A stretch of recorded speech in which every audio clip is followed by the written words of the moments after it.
Bienvenue sur LinguaWire français A1.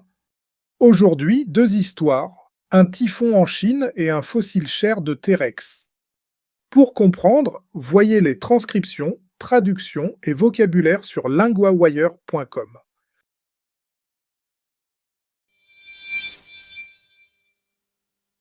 Pour la première histoire, on va en Chine. Un typhon est arrivé sur la côte, c'est bien ça? Oui, un très fort typhon a touché terre en Chine. C'est le deuxième en une semaine. 2 en une semaine, c'est beaucoup. Et les gens ont dû partir. Oui, presque 2 millions de personnes ont quitté leur maison. Beaucoup vivaient dans la province du Zhejiang. Je vois aussi des villes et des trains arrêtés. Qu'est-ce qui a été stoppé exactement? Des écoles ont fermé. Le travail et les activités dehors ont été arrêtés. Il y a aussi eu des vols et des trains annulés. Donc, dans plusieurs endroits, la vie normale s'est arrêtée.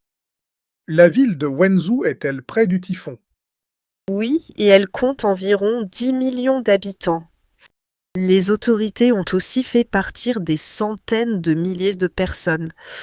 C'est un très grand déplacement de personnes. Pourquoi ce typhon reste-t-il dangereux, même plus faible? Parce qu'il a encore beaucoup d'eau.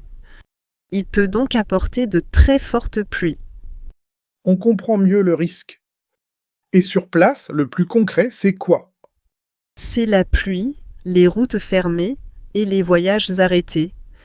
C'est aussi attendre loin de chez soi jusqu'au retour.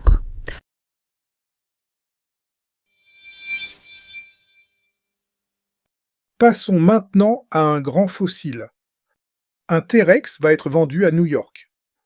Oui, il pourrait devenir le fossile le plus cher. Le prix annoncé est énorme.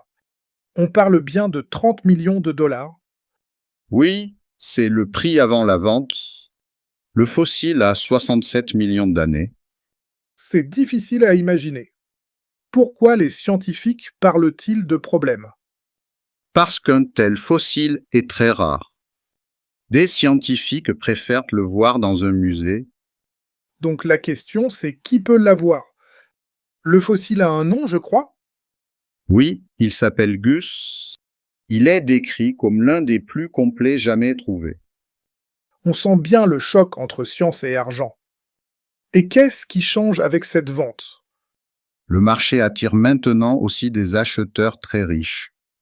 Avant, ces ventes parlaient surtout de musées. Donc ce n'est plus seulement une histoire de science. C'est aussi une histoire de collection et de prix.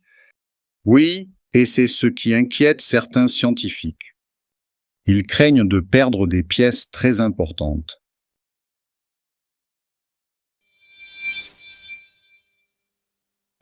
Partie 1, vocabulaire.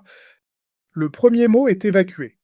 Cela veut dire faire partir des personnes pour les mettre en sécurité. Dans l'histoire, presque 2 millions de personnes ont été évacuées. Exemple, on évacue les habitants avant la tempête. Le deuxième mot est annuler. Cela veut dire qu'une chose ne se fait pas. Dans l'histoire, des vols et des trains ont été annulés. Exemple, mon train est annulé. Le troisième mot est musée.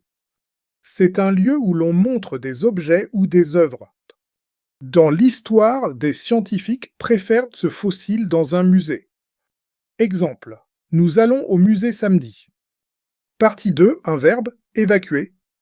Cela veut dire faire partir des personnes d'un lieu dangereux. Au présent, j'évacue, tu évacues, il évacue, nous évacuons, vous évacuez, ils évacuent.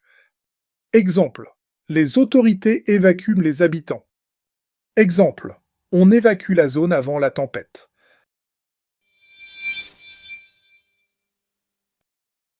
If LinguaWire is helping you, the kindest thing you can do to support our growing team and language learning program is leave a rating wherever you're listening.